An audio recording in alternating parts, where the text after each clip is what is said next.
పోలీసుల అదుపులో మావోయిస్టు అగ్రనేత ఆర్కే ఉన్నారన్న ప్రచారం అవాస్తవమని విశాఖ ఎస్పీ రాహుల్ దేవ్ శర్మ వెల్లడించారు. పోలీసులు మావోయిస్టులెవరని నిర్బంధించలేదని ఆయన విశాఖలో వెల్లడించారు. మావోయిస్టులు లొంగిపోవాలని విజ్ఞప్తి చేశారు. ఏవోబీలో కూంబింగ్ కొనసాగుతుందని స్పష్టం చేశారు. మొదటి రోజు ఎదురు కాల్పుల్లో మరణించిన మావోయిస్టుల్లో 9 మంది మృతదేహాలను వారి కుటుంబ సభ్యులు తీసుకెళ్లారని తెలిపారు. మిగిలిన మృతదేహాలను తీసుకెళ్లేందుకు ఎవరూ రాలేదని, శుక్రవారం ఉదయం వరకు వేచి చూసి ఖననం చేస్తామని చెప్పారు.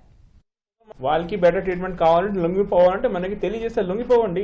ఇంతకుముందు చాలా మంది మన దగ్గర లొంగిపోయారు. చాలా మంది ఇంజర్ ట్రీట్మెంట్ వాయిస్కి మన ట్రీట్మెంట్ ఇచ్చాను. కొమ్మింగ్ అంటే మన సెక్యూరిటీ ప్రకారంగా మన పని చేస్తున్నాను. వాళ్ళు ఎప్పుడైనా లొంగిపోతే వాళ్ళ దగ్గర వేరే రకాలు ఉంటాయి. వాళ్ళు ఏ ఒక ఛానల్కి మనకి చెప్తాం లొంగిపోతాం, మనం వాళ్ళ ముందు తీసుకొస్తాము. No communication gap, both are things going parallelly.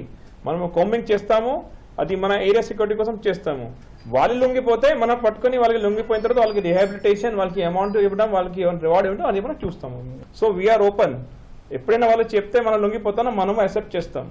RK మన తరఫున లేదు, మన పరిధిలో లేదు. ఎందుకంటే నేను ఎందుకు ఉంచుకున్నాను వాళ్ళకి, నాతో ఏంటి, నేను వాళ్ళకి ముందు బయట చూపించేస్తాను. ఆల్రెడీ మనం ఇద్దరు మావోయిస్ట్ ట్రీట్మెంట్ చేస్తున్నాను. ఇప్పుడు now also we are taking care of 2 Maoist. 6కి జరిగింది యూఎఫ్కి. ఎందుకు నేను వాళ్ళకి నా దగ్గర నుంచి నాకేం లాభం, this no benefit to us. Would have shown them arrest. ఏంటిది మన దగ్గర లేదు, మన దగ్గర దిస్ ఈజ్ ఆల్ టాక్టిక్స్. వాళ్ళు టాక్టిక్స్ కి ఈ పేరు మీడియాలో వస్తే వాళ్ళు కాంటాక్ట్ అవుతారు. It's all front organisation tactics. నేను ఇక్కడ ఉన్నాను విశాఖపట్నంలో, జరుగుతుంది అక్కడే జంగల్లో, ఎక్కడే పెడతాం మనము మన కస్టడీలో? ఇట్స్ ఇంపాసిబుల్ కదా. దీని తర్వాత ప్రతి దీనికి కూడా లీగల్ ప్రొసీజర్ ఉంటుందా? ఎప్పుడైనా ఈఎఫ్ అయితే దీని తర్వాత అన్ని లీగల్ ప్రొసీజర్ ఉంటే ప్రీ ప్రొసీజర్ తెలిసిపోతుంది.